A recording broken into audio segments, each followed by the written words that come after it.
Hello friends, ग्राम पंचायत अधिकारी मतलब VPO 2023 परीक्षा के दृष्टिगत हम लोगों की जो उत्तर प्रदेश की ग्रामीण विकास योजनाओं से संबंधित क्लासेस चल रही हैं उसका आज हम लोग पार्ट 4 करने वाले हैं। उम्मीद है पिछले आपने तीनों पार्ट जरूर देख लिए होंगे। अगर नहीं देखे हैं तो आप लोग डिस्क्रिप्शन में टेलीग्राम ग्रुप का लिंक है, उससे ज्वाइन कर लो और वो तीनों पार्ट जरूर देख लो, क्योंकि ये बूस्टर सीरीज आपके एग्जाम में काफ़ी ज़्यादा हेल्प करने वाली है। तो आपका टाइम ना खराब करते हुए हम लोग सीधे शुरू करेंगे। हाँ, एक बात और, यहाँ पर मैंने जो आपकी ये क्लासेस चल रही हैं उसके लिए एक अलग से व्हाट्सएप ग्रुप बना दिया है, जिसमें आपको क्लास और क्लास की पूरी पीडीएफ जो है वो मिल जा रही है। तो आप लोग ये व्हाट्सएप ग्रुप तुरंत सबसे पहले ज्वाइन कर लो। इसका लिंक भी मैंने नीचे डिस्क्रिप्शन में दे दिया है, आप देख सकते हैं। यहाँ पर डायरेक्ट आपको इसकी जो है पीडीएफ भी अच्छे से प्रोवाइड हो रही है। तो आज हम लोग 29 योजना इसके पिछले सीरीज में कर चुके थे। आज हम लोग योजना नंबर 30 देखेंगे। तो 30 नंबर योजना है मुख्यमंत्री समग्र ग्राम विकास योजना। अच्छे से ध्यान रखिएगा, इसकी जो शुरुआत है वो 24 जनवरी 2018 से हुई। 2017 में यूपी में योगी की सरकार बनी और 24 जनवरी को जब ये योजना आई मुख्यमंत्री समग्र ग्राम विकास योजना, तो 24 जनवरी को ही यूपी दिवस मनाने का निर्णय योगी गवर्नमेंट के द्वारा लिया गया। तो अगर सवाल आपसे आता है कि यूपी दिवस कब मनाया जाता है, तो यूपी दिवस जो है ये आपका 24 जनवरी को मनाया जाता है। दूसरी सबसे महत्वपूर्ण बात, जो मुख्यमंत्री समग्र ग्राम विकास योजना है, इसकी शुरुआत लखनऊ के शिल्प ग्राम से शुरू हुई थी और इसका उद्देश्य शहीद हुए सैनिकों के गांवों का सम्मान करना है। जो सैनिक रक्षा करते हुए देश के हित में अपनी जान गंवाते हैं, उनके गांवों का सम्मान करना इस योजना का जो है वो प्रमुख लक्ष्य था। अगली योजना है दीनदयाल उपाध्याय किसान समृद्धि योजना। ये किसान कृषि से संबंधित योजना है। इसकी जो शुरुआत है वो 2017 में यूपी गवर्नमेंट द्वारा की गई थी। इसका उद्देश्य ग्रामीण क्षेत्रों में बंजर बीहड़ जलभराव वाले क्षेत्रों को शामिल किया गया है। और अच्छे से ध्यान रखना, जो दीनदयाल उपाध्याय किसान समृद्धि योजना है, इसमें केवल एक जिले को छोड़ा गया है, गौतम बुद्ध नगर को छोड़कर बाकी जो 74 जिले आपके बचते हैं, इसमें इस योजना का क्रियान्वयन जो है वो किया जा रहा है। जो बंजर बीहड़ और जलभराव वाले क्षेत्र हैं, इनको सुधारा जा रहा है। अगली योजना मोस्ट इंपॉर्टेंट योजना है, जिसका नाम है नया सवेरा योजना। नया सवेरा योजना 16 जून 2017 को आई और इसके तहत जो आपके बालक हैं 14 वर्ष से कम उम्र के, उनको श्रम से मुक्ति दिलाना जो है इसका प्रमुख उद्देश्य था। अब आज हम लोग यहाँ पर कुछ वन लाइनर भी देखेंगे जो कि काफी ज्यादा महत्वपूर्ण है योजना के दृष्टिगत। पहली बार यूपी दिवस जो है ये कब मनाया गया, यूपी योजना से ही संबंधित है, तो अच्छे से ध्यान रखिएगा। 24 जनवरी 2018 को पहली बार यूपी दिवस जो है वो मनाया गया था। शिक्षा का अधिकार कानून 2009 ये कब लागू हुआ था, तो ये कानून तो आपका 2009 में बन गया था, लेकिन इसको लागू सन 2011 में किया गया था। कस्तूरबा गांधी बालिका विद्यालय योजना ये कब शुरुआत की गई, तो इसकी शुरुआत सन 2004 में की गई थी। ये सवाल डिक्टो प्रीवियस ईयर पूछे गए हैं, जिनको यहां पर मैंने सम्मिलित किया। और मैं फिर आपसे कह रहा हूं, यहां पर ये आपकी बूस्टर सीरीज चल रही है, मतलब यहां से आपको डिक्टो क्वेश्चन पेपर में देखने को मिलने वाले हैं। अगली योजना है योजना नंबर 37, उत्तर प्रदेश सौर ऊर्जा नीति। तो उत्तर प्रदेश जो सौर ऊर्जा नीति है ये 5 दिसंबर 2017 को आई थी और इसका उद्देश्य जो है वो पर्यावरण के अनुकूल सस्ती बिजली जो है वो देना था। सौर ऊर्जा नीति के तहत यहाँ पर सोलर प्लांट के माध्यम से आपको बिजली मिलेगी और जो ये बिजली है ये पर्यावरण के अनुकूल होगी, क्योंकि पर्यावरण वर्तमान में सबसे बड़ी प्रॉब्लम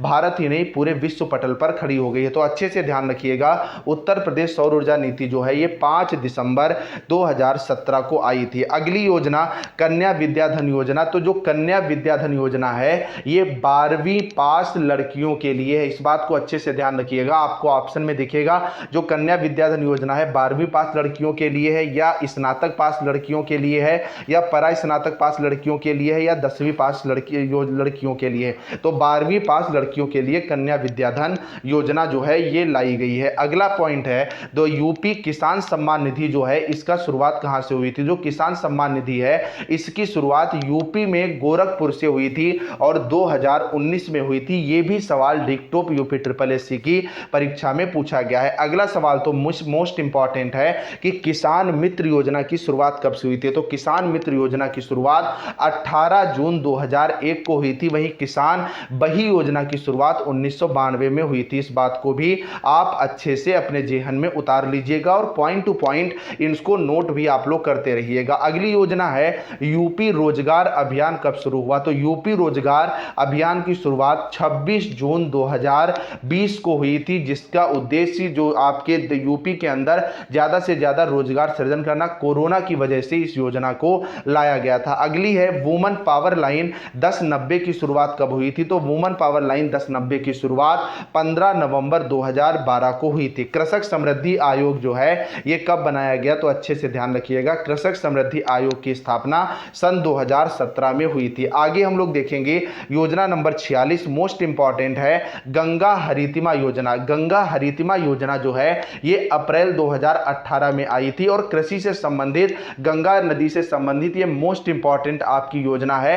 पेपर में आपके पूछे जाने के 99% जो है वो चांस बनते हैं। इसका उद्देश्य क्या था इसको आप अच्छे से जान लें। गंगा नदी के जल ग्रहण क्षेत्र में हरित क्षेत्र को बढ़ाने और मृदा अपरदन की रोकथाम के लिए, जो ये गंगा नदी कटाव करती है तो कटान को रोकने के लिए, और जहां पर इनका जल ग्रहण क्षेत्र है वहां पर ज्यादा से ज्यादा हरियाली के लिए इस योजना को जो है वो लाया गया था। तो गंगा हरितिमा योजना को किस मंत्रालय के द्वारा लाया गया था ये आप लोग कमेंट करके जरूर बताइएगा। अगला पॉइंट है राष्ट्रीय साक्षरता मिशन, जिसका उद्देश्य यूपी के नागरिकों को साक्षर बनाना है, ये कब लाया गया? तो राष्ट्रीय साक्षरता मिशन 1988 में लाया गया। अगला है संपूर्णानंद स्पोर्ट्स स्टेडियम कब बनाया गया? तो ये वाराणसी में आपका बनाया गया है। ये भी योजना से ही संबंधित टॉपिक में प्रश्न पूछा गया था, इसलिए इसमें सम्मिलित है। अगली योजना यहां पर आपसे पूछी जा रही है स्टैंड अप इंडिया स्कीम की शुरुआत कब और कहां हुई थी? तो स्टैंड अप इंडिया स्कीम की शुरुआत नोएडा में हुई थी और इसकी शुरुआत जो आपके देश के प्रधानमंत्री नरेंद्र मोदी जी के द्वारा की गई थी। अगला सवाल तो मोस्ट इंपॉर्टेंट है कि दस्तक अभियान जो है ये किसके लिए लाया गया था? तो जापानी इंसेफेलोटाइटिस मतलब दिमागी बुखार के उन्मूलन के लिए दस्तक अभियान चलाया गया था, जिसका उद्देश्य था जो दिमागी बुखार तेजी से बढ़ रहा था उसका एकदम से रोकथाम करना था। तो इसके लिए दस्तक अभियान आया था और ये बीमारी से संबंधित था। अगला है सबरी संकल्प अभियान, ये कहां चलाया गया? तो सबरी संकल्प अभियान यूपी में चलाया गया और इसका उद्देश्य जो है वो कुपोषण को दूर करना था। अगली योजना है गैसोहाल पायलट परियोजना की शुरुआत कहां से हुई? तो गैसोहाल पायलट परियोजना की शुरुआत आंवला से हुई थी। द ऑपरेशन ग्रीन परियोजना कब और कहां आई? तो द ऑपरेशन ग्रीन परियोजना यूपी में आई और इसकी शुरुआत जो है सन 2001 में हुई थी। इस बात को भी आप लोग अच्छे से जेहन में उतार लीजिएगा। अगली योजना है, आप सब अच्छे से जानते हो कि ये कितनी ज्यादा इंपॉर्टेंट है, मिड डे मील की शुरुआत कब हुई थी? तो मिड डे मील की शुरुआत सन 1995 में हुई थी।